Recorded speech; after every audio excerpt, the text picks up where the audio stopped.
שלום ילדים, אני טילי, כן, מכיפת ברזל. אותי שולחים כשרוצים לפגוע בכם.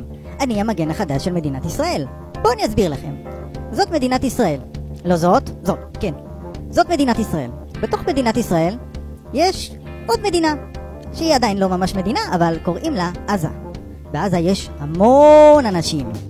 כמו שלמדינת ישראל יש צבא, שקוראים לו צהל, גם לעזה יש חיילים שקוראים להם חמאס. אני לדוגמה מגיע מצהל, אני ישראלי גאה, ואני שומר על כל האזרחים של מדינת ישראל כשמישהו מעזה רוצה לשלוח טילים שיפגעו בנו. הנה, מגיע טיל. אתם מכירים את הרעש הזה? זה נקרא אזעקה. כן, אותו הדבר שמלחיץ את ההורים שלכם. תגידו להם שאני אמרתי שאין מה להילחץ. צריך רק להיכנס למרחב המוגן, ואני אעשה את העבודה בשבילכם. תראו, עכשיו אני עף לעבר טיל אויב, ואני אתנגש בו בשביל שלא יפגעו בכם. שימו לב.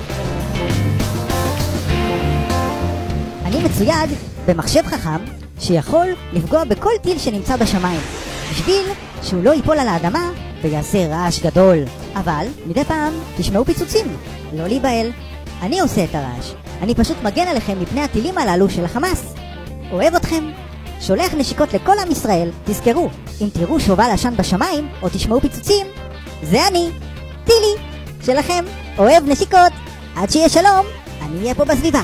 ביי ביי.